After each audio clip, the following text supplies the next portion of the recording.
নৃশংসতার মাধ্যমে এই হত্যাকাণ্ডে সরাসরি অংশগ্রহণকারীদের এ পর্যন্ত গ্রেপ্তার করা দূরে থাক, আইন প্রয়োগকারী সংস্থা এখনও তাদের নাম পরিচয় পর্যন্ত উদ্ঘাটন করতে সক্ষম হয়নি। আসন্ন জাতীয় নির্বাচনের পরিবেশকে বিঘ্নিত করার জন্য বিশেষ কোনো মহলের প্ররোচনায় এই ধরনের ঘটনাকে অজুহাত হিসেবে ব্যবহার করা হচ্ছে কিনা এ নিয়ে সন্দেহ করবার যথেষ্ট অবকাশ রয়েছে। বিগত 17 বছরের দীর্ঘ সংগ্রামে আমাদের কষ্টার্জিত সফলতা ব্যর্থ করার কোনো সুযোগ নেই।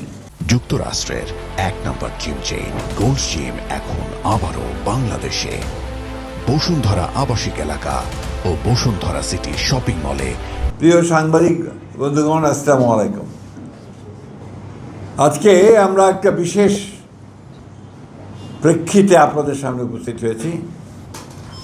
আপনারা জানেন যে সম্প্রতি মিটফোর্ডে একটি ঘটনাকে কেন্দ্র করে একটা মর্মান্তিক এবং অনাকাঙ্ক্ষিত ঘটনার প্রেক্ষিতে এবং বিশেষ করে সুপরিকল্পিতভাবে এই ঘটনাকে ভিন্ন খাতে প্রবাহিত করার অন্যায়ভাবে যে একটা প্রক্রিয়া চলছে এবং একটি বৃহত্তম রাজনৈতিক দল বিএনপি ও তার শীর্ষ নেতৃত্ব জনাব তারেক রহমানের চরিত্র হননের যে ঘৃণ্য অপচেষ্টা, তার প্রতিবাদে আজ আমরা আপনাদের সামনে উপস্থিত হয়েছি।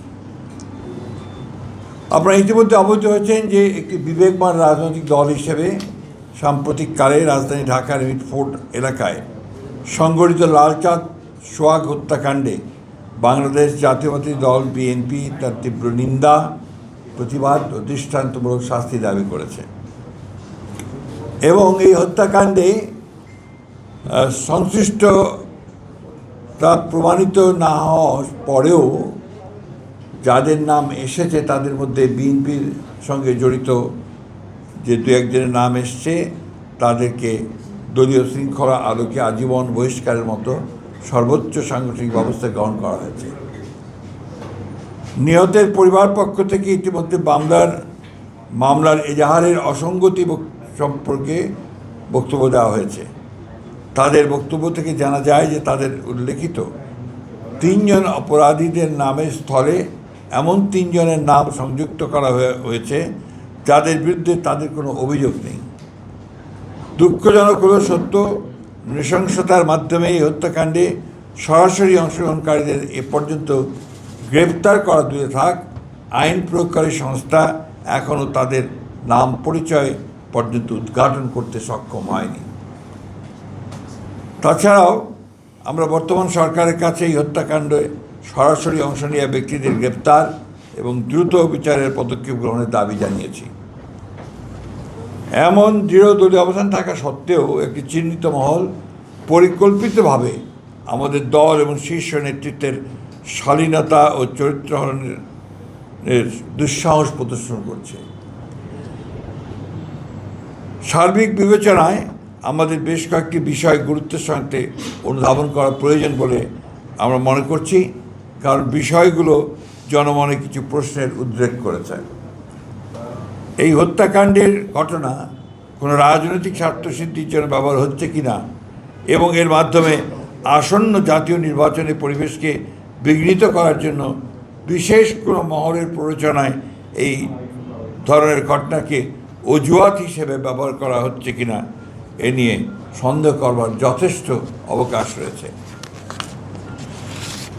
কুমিল্লার মুরাদনগরে সংঘটিত 3টি নৃশংস হত্যাকাণ্ড, কুমিল্লায় মসজিদের ইমাম হত্যা, খুলনায় যুবদল নেতা মাহবুব মোল্লাকে হত্যা ও রক কেটে দেওয়া, এমন হত্যাকাণ্ডের ক্ষেত্রে সকলের প্রতিবাদী কণ্ঠস্বর সমমানের ছিল কিনা সে বিষয়েও প্রশ্ন তোলা যেতে পারে। পরিকল্পিতভাবে দেশে অস্থিতিশীল পরিস্থিতি সৃষ্টির জন্য মিটফোর্ডের হত্যাকাণ্ডকে রাজনৈতিক দুরভিসন্ধমূলকভাবে বাস্তবায়নে ব্যবহৃত হচ্ছে কিনা সে ব্যাপারে সন্দেহ করার যথেষ্ট কারণ রয়েছে। প্রকাশ্য দিবালোকে অসংখ্য মানুষের সামনে আইন প্রয়োগকারী সংস্থার নিকটবর্তী অবস্থান থাকা সত্ত্বেও এমন ঘটনার কোনো প্রতিরোধ না হওয়ায় পুরো ঘটনাটা সম্পর্কে জনমনে প্রশ্ন উদ্রেকের যথেষ্ট কারণ রয়েছে। জনসম্মুখের হত্যাকাণ্ডের প্রতিবাদ এবং প্রতিরোধ ছাড়া বিনা বাধায় ভিডিও ধারণ যুক্তিসঙ্গতভাবেই অনেক প্রশ্নের জন্ম দেয়। পুলিশের বক্তব্য থেকে জানা যায় গ্রেপ্তারকৃতদের জিজ্ঞাসাবাদে এই ঘটনার সাথে সংশ্লিষ্টদের রাজনৈতিক পরিচয় সম্পর্কে কোনো তথ্য উদ্ঘাটিত হয়নি। মাত্র কোটি কয়েক সন্ত্রাসী দ্বারা প্রকাশ্যে এমন হত্যাকাণ্ড সংঘটিত হওয়ায় মাত্র 1 বছর আগে সংগঠিত জুলাই গণঅভ্যুত্থানের চেতনার সম্পূর্ণ বিপরীতে আইনের শাসন ধ্বংসের ষড়যন্ত্র বলেই বিবেচিত হতে পারে। সরকার পরিচালনার দায়িত্বে না থাকা সত্ত্বেও বিশেষ একটি রাজনৈতিক দল তার প্রধান নেতৃত্বকে দায়ী করে বিক্ষোভ মিছিল আয়োজন এবং অশ্লীল ভাষা প্রয়োগ করে রাজনৈতিক সংস্কৃতিকে আবারও সেই ফ্যাসিবাদের যুগে ফিরে নিয়ে যাচ্ছে কিনা সেটাও জনগণের সামনে প্রশ্ন হয়ে দেখা দিয়েছে। দেশে সুস্থ ধারা রাজনীতি প্রতিষ্ঠার গণ আকাঙ্ক্ষার বিপরীতে পরিকল্পিত অপপ্রচার, অশ্লীল স্লোগানের মাধ্যমে আবারও ফ্যাসিস্ট হাসিনা আওয়ামী লীগের কণ্ঠস্বরী প্রতিধ্বনি শোনা যাচ্ছে। পূর্ব পরিকল্পিতভাবে 9 জুলাইয়ের ঘটনা 11 জুলাই শুক্রবার জুমার নামাজের পর সবচেয়ে প্রাইম টাইমে ইন্টারনেটে ছড়ানো শুরু করা হয়েছিল। পরিকল্পিতভাবে নির্দিষ্ট কিছু সোশ্যাল মিডিয়া আইডি ও পেজ থেকে আগে থেকেই তৈরি করে রাখা ফটো কার্ডগুলো অনলাইনে ছড়ানো শুরু হয়। এ থেকে প্রতীয়মান হয় যে অনলাইনে ভুয়া তথ্য প্রচারের ক্যাম্পেইন শুরুর আগে থেকেই অপপ্রচার সামগ্রী তৈরি করে রাখা হয়েছিল। অপরাধীর জন্য কোনো অনুকম্পার সুযোগ নেই, তেমন পক্ষ অবলম্বনের প্রশ্ন উঠতে পারে না। শুধুমাত্র অভিযোগের ভিত্তিতে দলীয় পদ থেকে অপসারণের এমন দৃষ্টান্তমূলক পদক্ষেপকে স্বাগত না জানিয়ে পরিকল্পিতভাবে চরিত্র হনন দেশের গণতান্ত্রিক অভিযাত্রাকে প্রশ্নবিদ্ধ করে। ক্ষতিগ্রস্ত পরিবারের পাশে দাঁড়ানো এবং তাদের আইনি সহায়তা প্রদানের অঙ্গীকার থেকে আমাদের বিচ্যুত হবার সুযোগ নেই। নিহত সোহাগের রাজনৈতিক পরিচয় গুরুত্বপূর্ণ নয়, বরং তিনি দেশের একজন নাগরিক যিনি সন্ত্রাসের নির্মম শিকার।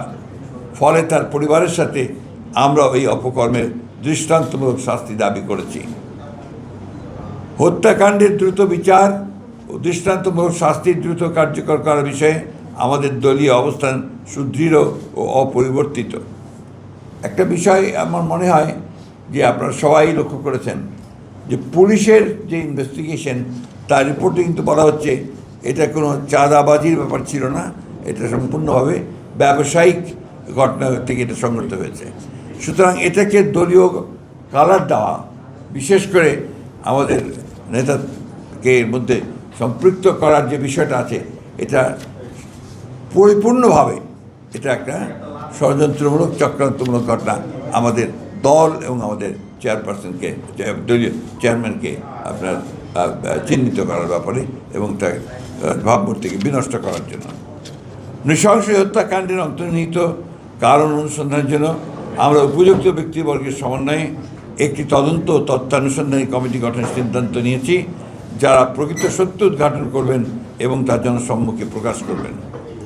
কিন্তু এই বিষয় নিয়ে যারা রাজনৈতিক পরিবেশ নষ্ট এবং জাতীয় নির্বাচনকে বাধাগ্রস্ত অনিশ্চিত করতে চান, প্রকারান্ত ফ্যাসিবাদ উত্থানের পথ যারা সৃষ্টি করতে চান, তাদেরকে চিহ্নিত করা ও প্রতিহত করার প্রত্যয় একই সাথে আমরা উচ্চারণ করতে চাই।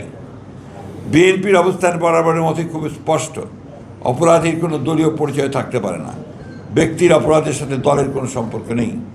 আমরা কুণ্ঠিত হই যখন লক্ষ্য করি বিকৃত রুচির বিকারগ্রস্ত গোষ্ঠী তাদের অশ্লীল কদর্য মানসিকতা কোমলমতি শিশু কিশোরদের কণ্ঠে ধ্বনিত করিয়ে আমাদের আগামী প্রজন্মের মূল্যবোধ ধ্বংস করছে, শুধুমাত্র তাদের কুৎসিত ষড়যন্ত্র বাস্তবায়ন করতে। শত বাধা অতিক্রম করে জনগণকে সাথে নিয়ে বাংলাদেশের মালিকানা বাংলাদেশের মানুষের কাছে ফেরত দেওয়াই আমাদের একমাত্র অগ্রাধিকার। বিগত 17 বছরের দীর্ঘ সংগ্রামে আমাদের কষ্টার্জিত সফলতা ব্যর্থ করার কোনো সুযোগ নেই। সুপরিকল্পিতভাবে দেশের বৃহত্তম জনপ্রিয় দলের বিরুদ্ধে কুৎসা রটনা, উদ্দেশ্যপ্রণোদিতভাবে দলের শীর্ষ নেতা, যিনি শুধু একজন ব্যক্তি নন, যিনি দীর্ঘ 1.5 যুগ ধরে পরিচালিত স্বৈরাচার পতন আন্দোলনের প্রধান নেতা, সাফল্যের কারিগর, গণ অভ্যুত্থানের প্রাণপুরুষ, তার বিরুদ্ধে অশ্লীল কুরুচিপূর্ণ এমন বক্তব্য প্রদানের বিরুদ্ধে আমরা তীব্র প্রতিবাদ, নিন্দা ও ঘৃণা প্রকাশ করছি।